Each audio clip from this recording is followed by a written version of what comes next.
오늘 주시는 하나님의 말씀은 욥기 23장 8절에서 12절입니다. 다 같이 일어나셔서 한 절씩 교독하겠습니다.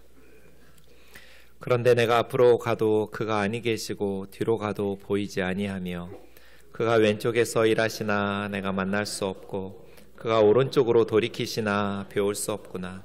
그러나 내가 가는 길을 그가 아시나니 그가 나를 단련하신 후에는 내가 순금같이 되어 나오리라. 내 발이 그의 걸음을 바로 따랐으며 내가 그의 길을 지켜 치우치지 아니하였고 같이요 내가 그의 입술의 명령을 어기지 아니하고 정한 음식보다 그의 입의 말씀을 귀히 여겼도다. 아멘. 자리에 앉으셔서 기도하겠습니다.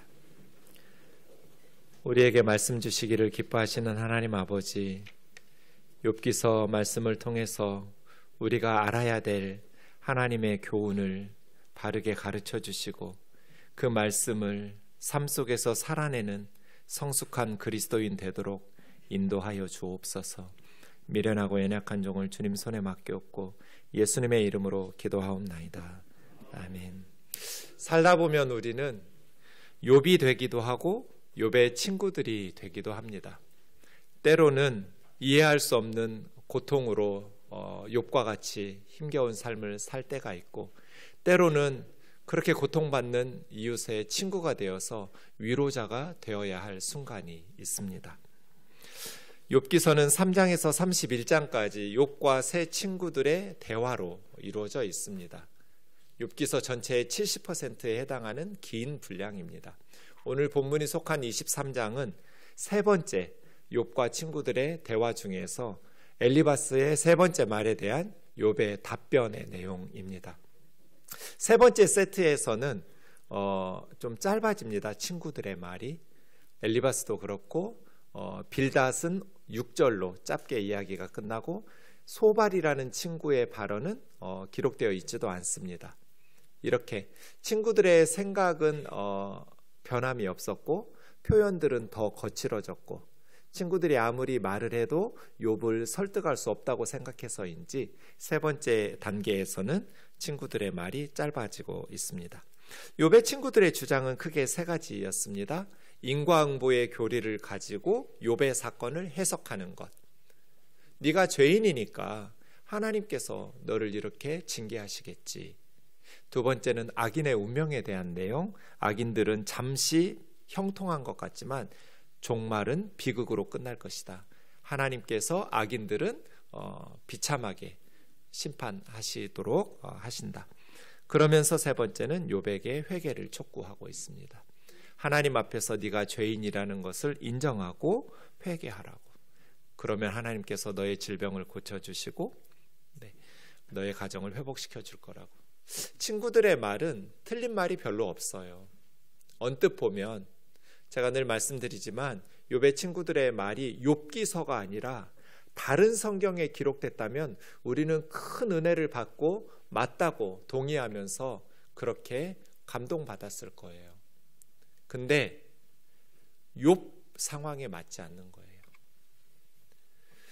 세 번째 세트에 와서 엘리바스는 22장에서 이렇게 말합니다. 하나님이 너를 책망하시며 너를 신문하심이 너의 경건함 때문이냐? 하나님께서 너를 책망하시고 신문하시는 것이 네가 경건하기 때문에 이런 재앙으로 심판하신다고 생각하느냐? 엘리바스의 생각으로는 상상할 수도 없는 생각이에요.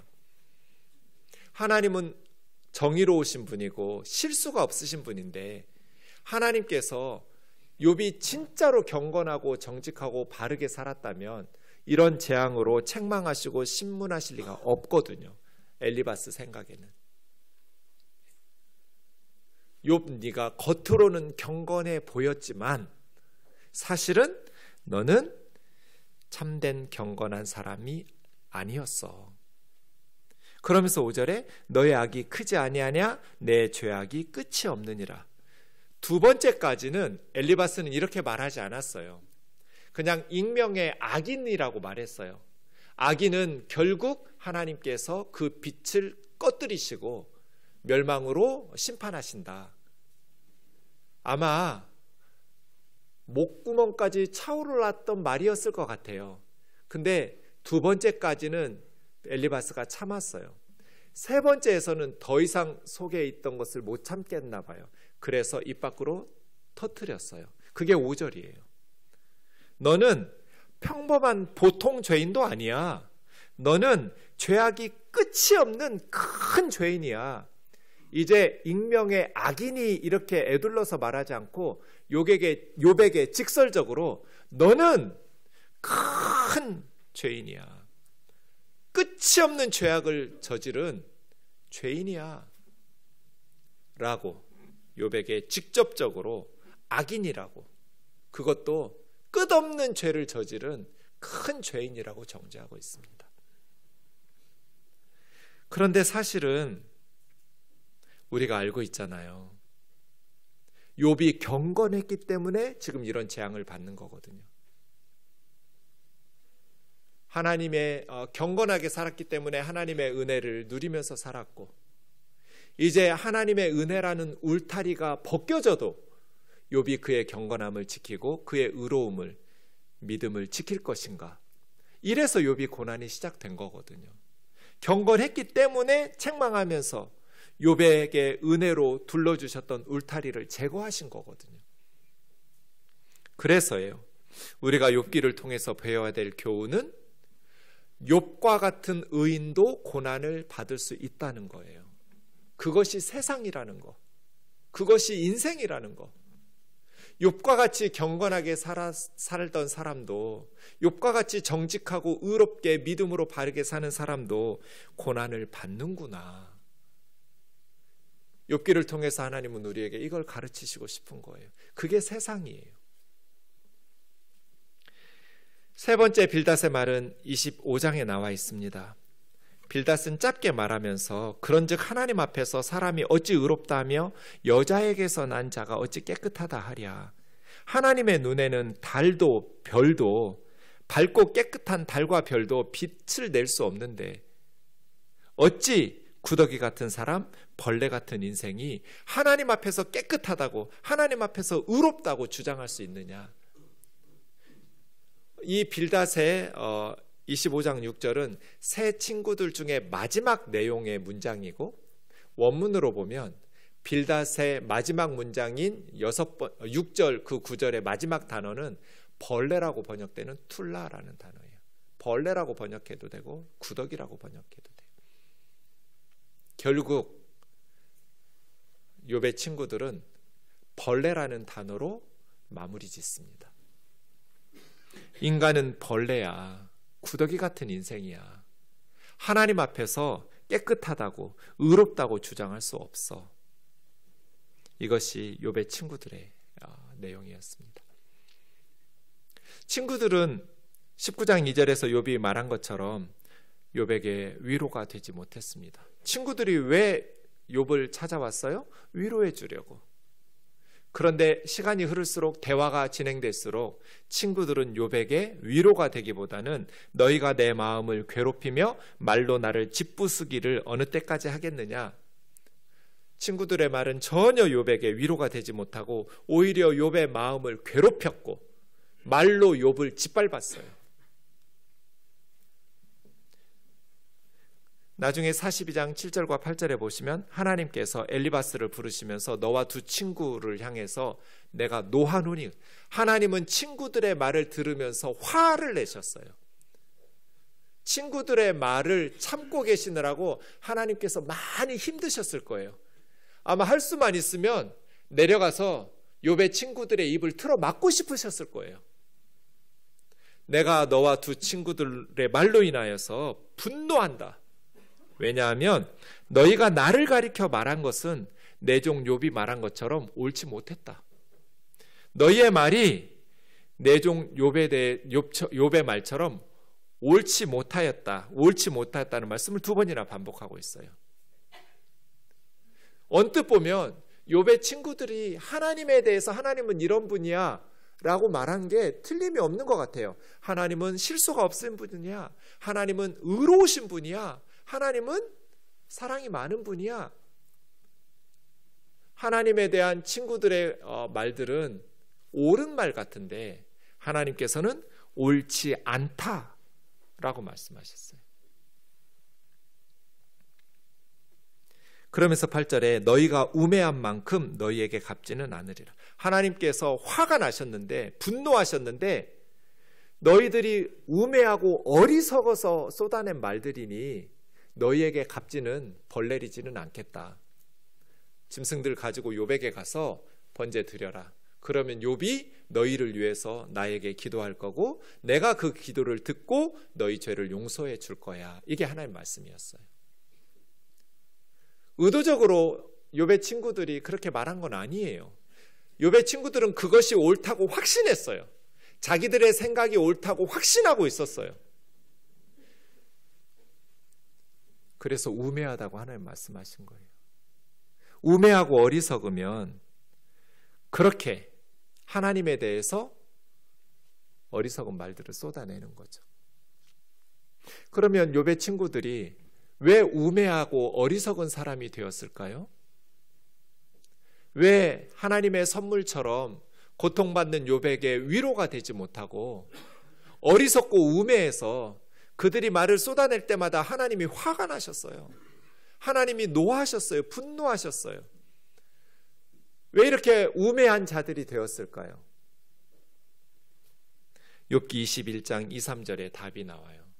욥이 친구들에게 내 말을 좀 자세히 들어달라고. 내 말 좀 자세히 들어줘. 그것이 너희가 나에게 줄 수 있는 위로야. 왜 욥의 친구들은 우매한 자들이 되었는가? 건성으로 들었기 때문이에요. 욥의 말을 자세히 듣지를 않았기 때문이에요. 우리가 욥의 친구와 같은 역할을 해야 될 상황이 더 많죠. 욥과 같이 갑자기 이해할 수 없는 엄청난 재앙을 당하는 사람들보다는 그런 재앙을 만난 친구들을 위로해야 될 욥의 친구의 역할을 맡은 그리스도인들이 훨씬 많을 텐데 우리가 우매한 지혜자들이 되지 않으려면 잘 들어야 돼요. 최재역이라는 분이 47살에 이태원 참사 때 목숨을 잃었어요. 이분은 어려서부터 좋은 신앙의 부모님 밑에서 신앙교육을 받아서 매일 가정예배를 드렸대요. 이 아들을 아들만 둘인데 그중 큰아들인데 이 아들을 그렇게 키운 분이 김현숙 권사님이라는 분이에요. 우리 교단의 합동교단의 권사님이에요. 그러니까 보수적인 신앙생활을 하신 분이에요. 장로교에서 평생. 이 최재혁이라는 아들은 너무나 신실한 그리스도인이어서 초등학생 아이가 둘 있는 아빠가 관계가 참 좋았나 봐요. 이전에 다니던 직장 동료들과 한 달에 한 번씩 모임을 했대요. 회식을. 그날도 전에 다니던 직장 동료들과 이태원에서 회식을 하고 그 전 직장 동료들은 술을 마셨으니까 자기는 술을 안 마시니까 술을 마신 전 직장 동료들 택시 타워서 다 집으로 보내고 자기는 이제 집으로 오려고 지하철역으로 걸어오다가 죽었어요. 한 번도 이런 일을 생각해 보지 못한 아들의 죽음이에요. 김현숙 권사님이 하늘이 무너지는 것 같았겠죠. 처음에는 열심히 교회를 나갔어요. 그런데 교인들은 저를 귀신 축제에 나이 든 아이가 왜 같지 하는 시선으로 봤어요. 어쩌면 저도 제 아들이 그 안에 있지 않았더라면 그렇게 얘기할 수밖에 없지 않았을까 싶어요. 신앙의 회의가 생긴 건 아니지만 교회는 못 나가겠어요. 때때로 위로를 건네는 하나님 뜻, 견딜 수 있는 만큼만 주시는 시련 등 평소 힘이 되던 교회 사람들의 말은 비수처럼 꽂혔어요. 30년 동안 잘 알고 지내던 사람들을 더 이상 쳐다볼 수가 없었어요. 교회가 우리를 위로해 주셨으면 좋겠어요. 얼마나 마음이 아프냐고. 이 꽃다운 아이들이 어떤 사연을 가지고 떠나게 됐느냐고.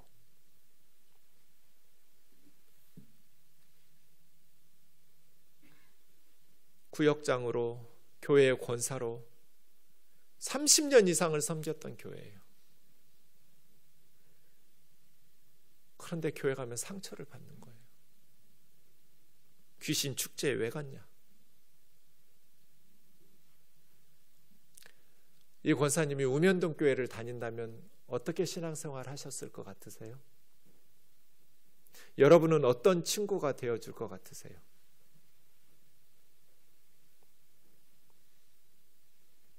이사야 50장 4절 같이 읽겠습니다. 시작. 주 여호와께서 학자들의 혀를 내게 주사 나로 공고한 자를 말로 어떻게 도와줄 줄을 알게 하시고 아침마다 깨우치시되 나의 귀를 깨우치사 학자들 같이 알아듣게 하시도다. 아멘. 학자들이라는 단어가 2번 나오는 림무트라는 말, 라마라는 동사에서 나왔는데 라마가 가르치다, 훈련시키다예요. 그러니까 림무트라는 말은 가르침 받은, 훈련 받은, 그래서 익숙한.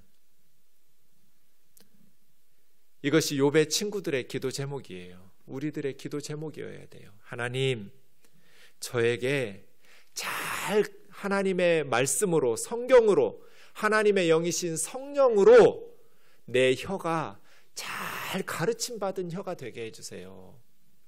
하나님 말씀으로 잘 배운 혀, 성령님에게 잘 훈련받은 혀를 저에게 허락해 주세요. 그래서 내 혀를 통해서 고통받고 곤고하게 압제당하는 가슴이 아픈 사람들을 말로 어떻게 도와줄 줄을 알게 해주세요.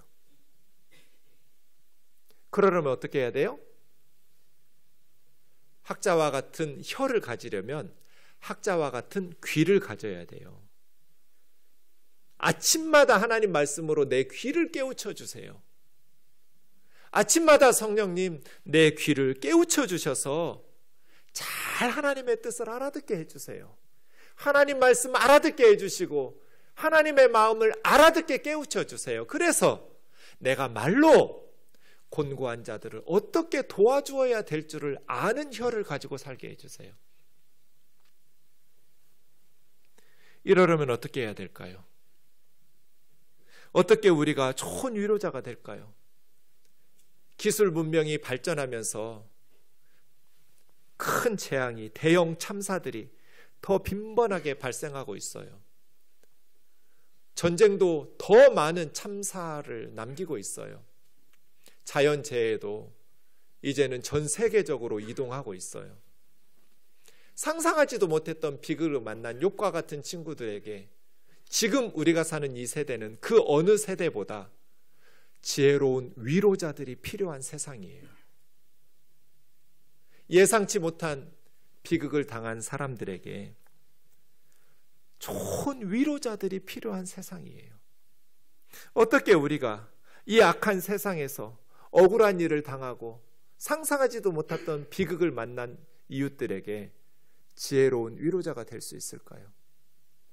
로마서 12장 같이 읽겠습니다. 시작. 즐거워하는 자들과 함께 즐거워하고 우는 자들과 함께 울라. 서로 마음을 같이하며 높은 데 마음을 두지 말고 도리어 낮은 데 처하며 스스로 지혜 있는 채 하지 말라.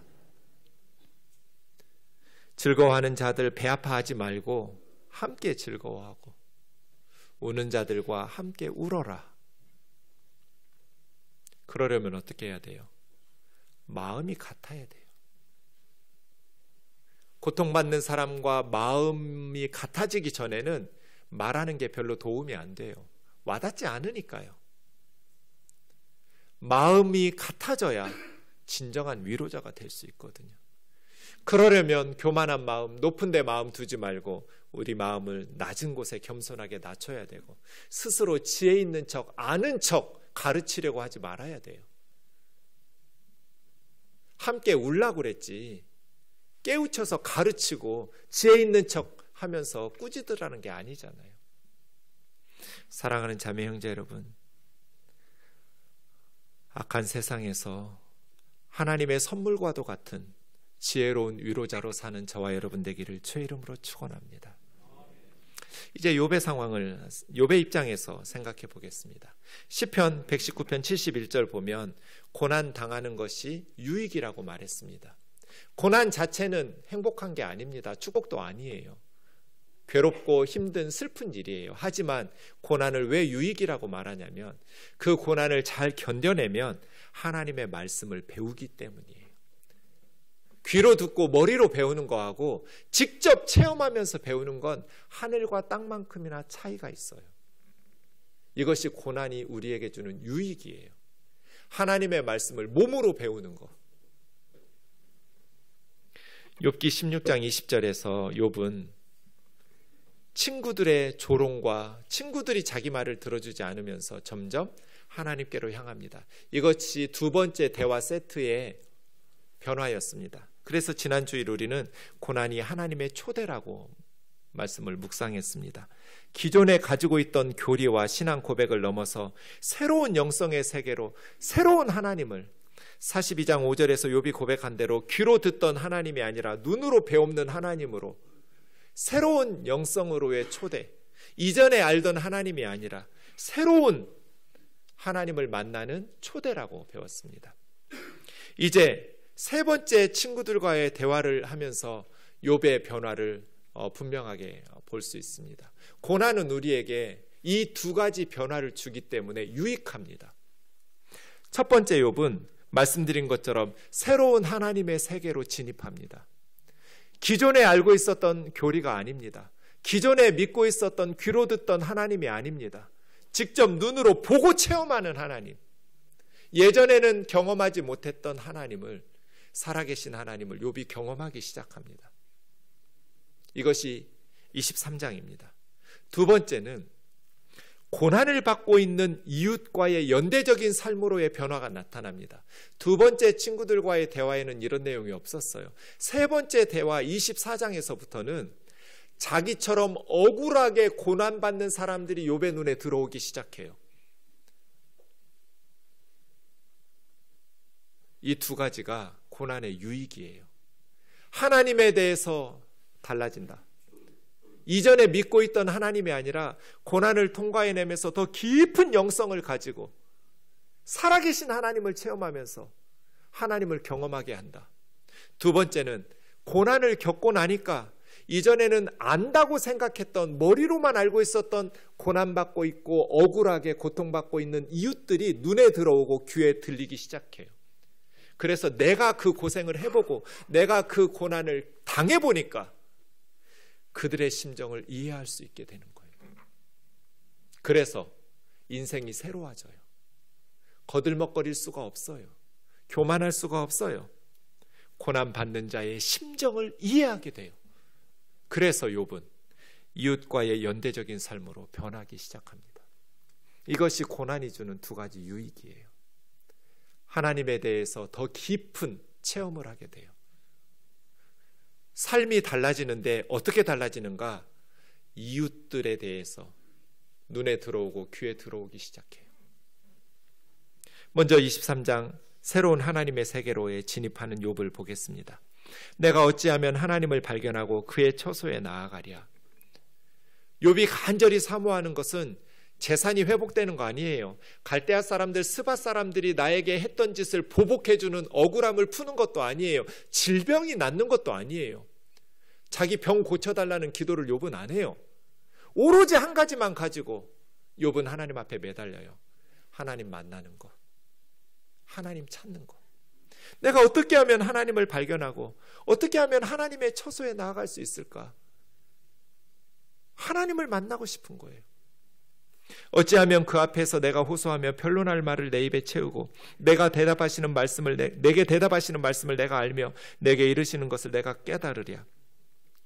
하나님 앞에만 나가면 하나님께서 나에게 설명해 주실 텐데, 내가 하나님 앞에 나갈 때 하나님이 큰 권능을 가지시고 나와 더불어 더 다투시겠는가? 이 친구들처럼 나를 조롱하고 나를 책망하고 꾸짖고 혼내면서 나와 다투시겠는가? 아니로다.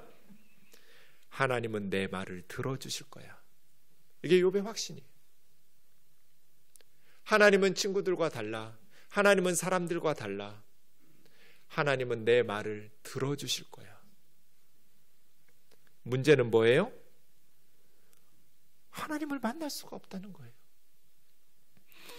거기서는 정직한 자가 그와 변론할 수 있은즉 하나님이 만나주시는 자는 경건하고 정직해야 된다고 욥은 생각하고 있어요.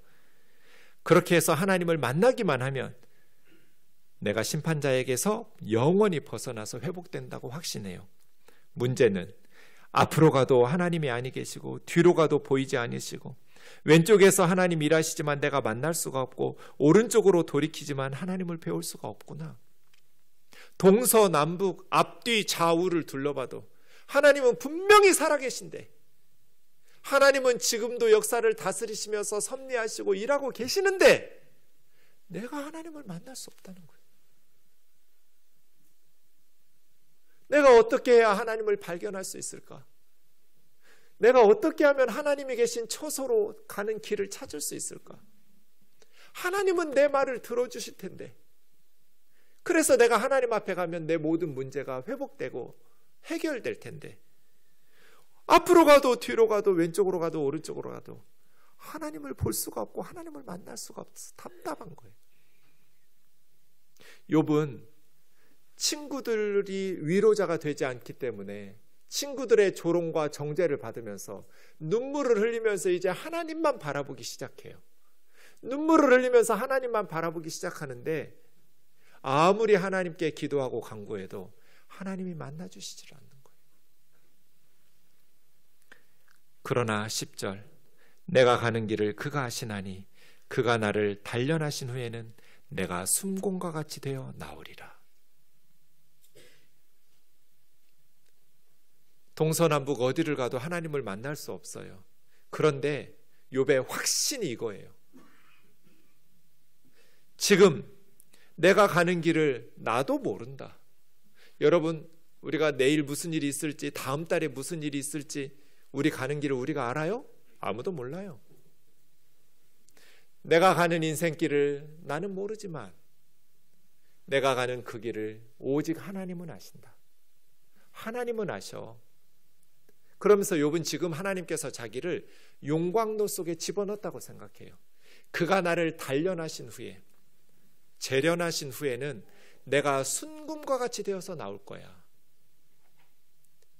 사람들이 용광로에 새 조각을 집어넣는 이유는 두 가지예요. 하나는 찌꺼기와 불순물을 제거하기 위해서, 또 하나는 그동안 살던 삶의 틀을 물처럼 쇠를 녹여버려가지고 새로운 틀에 부어서 새롭게 만드시는 것. 욥은 지금 그 생각하고 있는 거예요. 내가 가는 길은 나는 모르지. 하지만 하나님은 알고 계시지. 내가 가는 길을 오직 그가 아시나니 그가 나를 재련하신 후에 내가 불순물과 찌꺼기를 다 빼내고 그리고 나를 물처럼 녹이셔서 하나님이 원하시는 틀에 다시 부으실 때 나는 정금같이 되어서 나올 거야. 이것이 욥의 확신입니다. 내 발이 그의 걸음을 바르게 따랐고 나는 그의 길을 지켜 치우치지 않았고 나는 그 입술의 명령을 어기지 아니하고 정한 음식보다 그 입의 말씀을 소중히 여겼기 때문에. 나는 하나님의 말씀을 밥 먹는 것보다 더 중요하게 여겼고 하나님의 말씀을 어기지 않았다. 지금 나를 용광로 속에 집어넣으셔서 불순물 찌꺼기 제거하시고 나를 재련하신 후에 나는 순금이 되어서 나올 거다. 이것이 하나님께서 고난으로 욥을 몰아넣었던 첫 번째 이유. 욥은 고난을 통해서 친구들과의 대화를 통해서 하나님을 갈망하고 하나님을 갈망하면서 하나님을 만나면 그의 문제가 해결되고 그가 순금이 되어서 나올 거라는 확신을 가지고 있어요. 하나님께서 우리를 덜 사랑하셔서 우리에게 고난을 주신 것이 아니라 저와 여러분의 불순물과 찌꺼기를 제거하고 세상 욕심과 세상의 방식을 버리고 순금처럼 하나님의 백성, 하나님의 자녀답게 빚어 만드시려는 고난인 줄로 믿으시기 바랍니다. 우리를 사랑하시지 않기 때문이 아니에요. 두 번째 이유는 24장에서 나옵니다. 이웃과의 연대적인 삶입니다. 24장에 보면 욥은 처음으로 고통받는 사람들의 삶을 이야기하기 시작합니다. 어떤 사람은 땅의 경계표를 옮기며 양떼를 빼앗아 기르며, 이 어떤 사람은 악인들일 겁니다. 땅의 경계석을 옮겨서 자기 땅을 넓히면서 남의 땅을 빼앗는 사람. 그 악인들이 세상에 있습니다. 그러니 고아의 나귀를 몰아가며 과부의 소를 볼모잡고 가난한 자를 길에서 몰아내나니 세상에서 학대받는 자가 다 스스로 숨는구나. 가난하고 학대받는 자들을 쫓아내요, 삶의 터전에서. 이게 세상이에요. 그래서 가난한 자들은 쫓겨나고 학대받는 자들은 숨는 거예요. 5절처럼 거친 광야의 들나귀 같아서 나가서 일하고 먹을 것을 부지런히 구하는데 빈들과 광야가 뭘 먹을 걸 주겠어요. 하지만 자식들을 위해서 음식을 만들어내야 하잖아요. 가난한 사람들, 학대받는 사람들은 삶의 터전에서 쫓겨나니까 빈들과 광야에서 들나귀처럼 헤매면서 자식들을 위해서 음식을 구해요. 남의 밭에서 꼴을 베고 악인이 남겨둔 포도를 따고 입을 의복이 없어서 벗은 몸으로 밤을 지내며 추워도 덮을 것이 없으며 산중에서 소나기를 만나 가릴 것이 없으니까 바위를 껴안고 비를 피하는. 욥은 현실을 직시하기 시작해요. 인과응보의 교리 하나로 모든 사건, 모든 사람들의 삶을 해석하면서 외면하지 않아요. 대충 보면서 현실을 넘어가지 않아요. 현실을 직시하면서 의로운 자들의 고통이 사회적 문제라는 것을 인식하기 시작하고 고통받는 이웃들과 연대하는 삶으로 변화되기 시작해요. 자기가 억울하니까, 갈대아 사람들에게, 스바 사람들에게 억울한 일을 당하니까, 또 자연재해를 통해서 10명의 자녀들이 사라지는 그러한 고통을 맛보니까 이제 그런 고아와 과부와 가난한 자들과 학대받는 자들이 눈에 들어오기 시작해요. 사랑하는 자매 형제 여러분, 그래서 역경을 견뎌내면 경력이 돼요. 이것을 상처 입은 치유자라고 그래요. 내가 고난을 당해봤기 때문에 이제는 나와 같은 고난을 당하는 사람들을 치유하고 도와주는 상처 입은 치유자의 라이선스가 생기는 거예요. 이승복이라는 존스 홉킨스의 재활의학과 의사가 있죠. 기적은 당신 안에 있습니다라는 책을 썼다. 이분은 초등학교 때 가족이 미국으로 이민을 갔어요. 체조를 잘했나 봐요.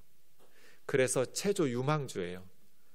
이 형제님의 꿈은 88 서울올림픽에서 태극마크를 달고 금메달 따는 거예요.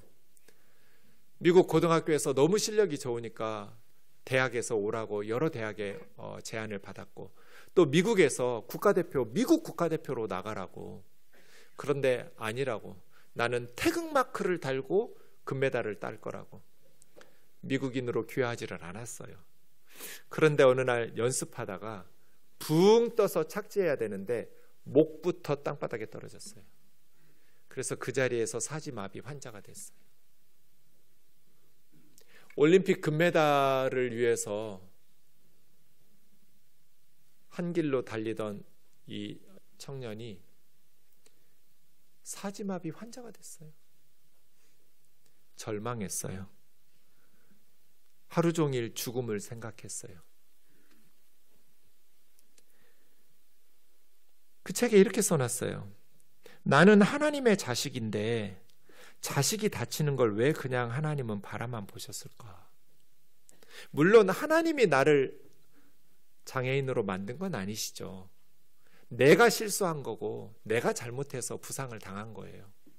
근데 하나님은 내가 하나님 자식이니까 막으시려면 막을 수도 있지 않았냐는 거예요. 좀 더 높이 점프를 하게 하거나 바닥에 떨어질 때 목부터 떨어지지 않고 손부터 짚거나 그랬으면 내가 이렇게 사지마비 장애인은 안 되지 않았을까? 하나님 막으시려면 막을 수 있었다는 거예요. 근데 막지 않았대요. 그게 궁금했어요. 왜 하나님께서 막지 않아 주셨을까? 그 순간. 절망 속에 있을 때 한 미국인 간호사가 책을 한 권 줬어요. 러스크 박사인데 이분은 2차 세계대전 때 세상에서 가장 처음 재활의학과라는 분야를 개척한 분이에요. 창시자예요. 그 러스크 박사가 존스 홉킨스 의사가 있는데 그 책을 읽으면서 그분 한번 만나고 싶었어요. 그래서 그분을 만나게 돼요. 15분 동안.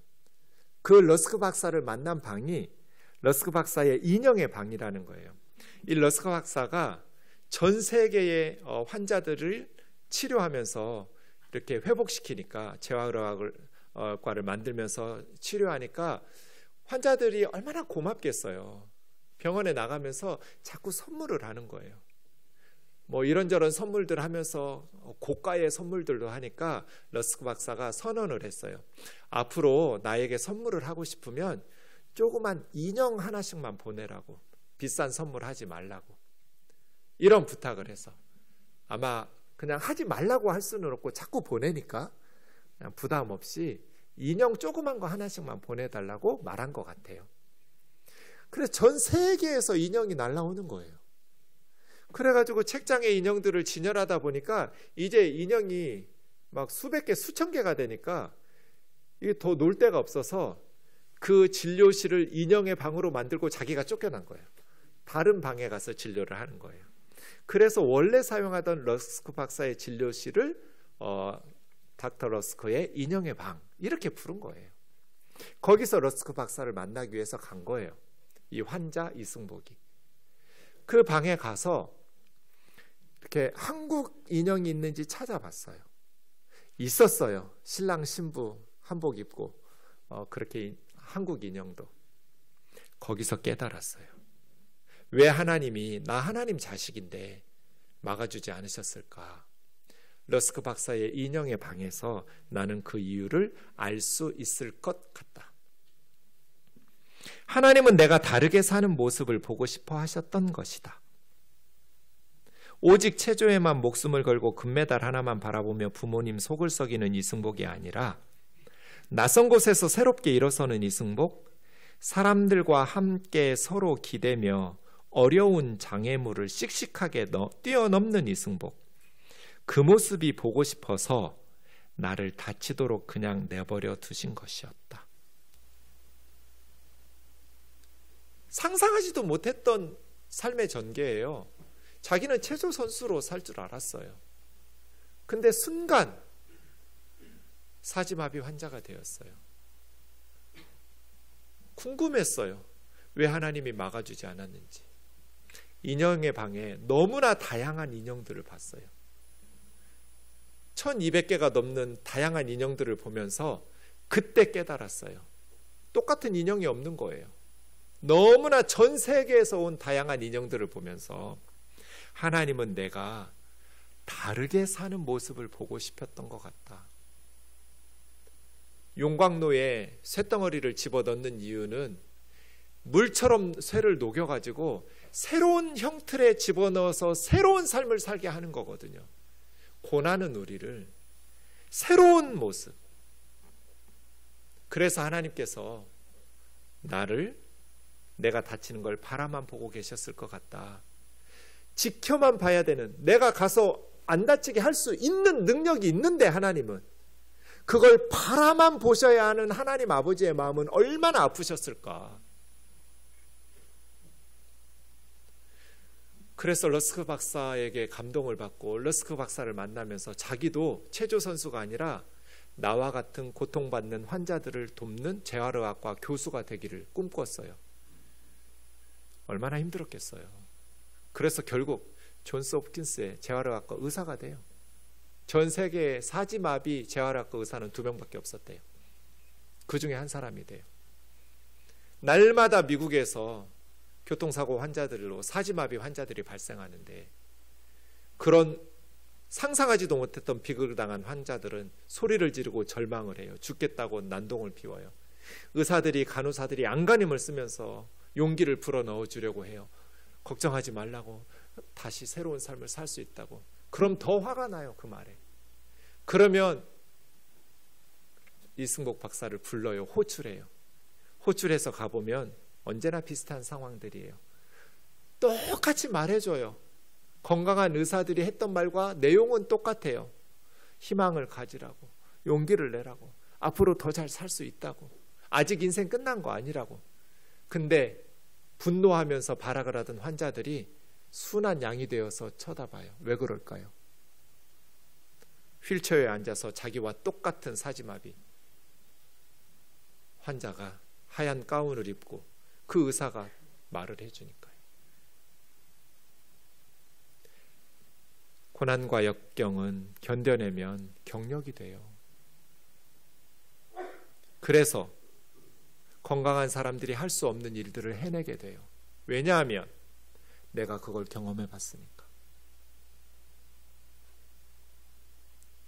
내가 그 마음을 쉽게 다가갈 수 있으니까. 사랑하는 자매 형제 여러분, 하나님께서와 저와 여러분을 사랑하시죠. 우리를 덜 사랑하셔서 고난과 역경을 주시고 허락하시는 거 아니에요. 새로운 삶을 살아보라고. 제가 언젠가 청소하다가 갑자기 망고나무가 뚝 떨어지는 걸 봤어요. 소리가 나서 봤더니 망고가 익어서 땅에 떨어졌는데 그 밑에 자갈들이 있어서 망고가 깨지더라고요. 그 깨진 망고를 들었는데 즙이 흐르는데 세상에서 그렇게 향기로운 진한 망고 향을 맡은 적이 없을 정도로 너무 달고 맛있는 향이 나는 거예요. 아, 인생도 이렇겠다. 깨지고 부서졌는데, 터지고 깨졌는데 하나님 앞에서 찬양하고 믿음으로 하나님 앞에서 설 때 건강한 사람들 깨지지 않은 그 어떤 인생보다 더 진한 향기를 하나님 앞에 드리는 찬양을, 드리는 믿음의 삶을 하나님 앞에 돌릴 수 있겠구나. 찬양하겠습니다.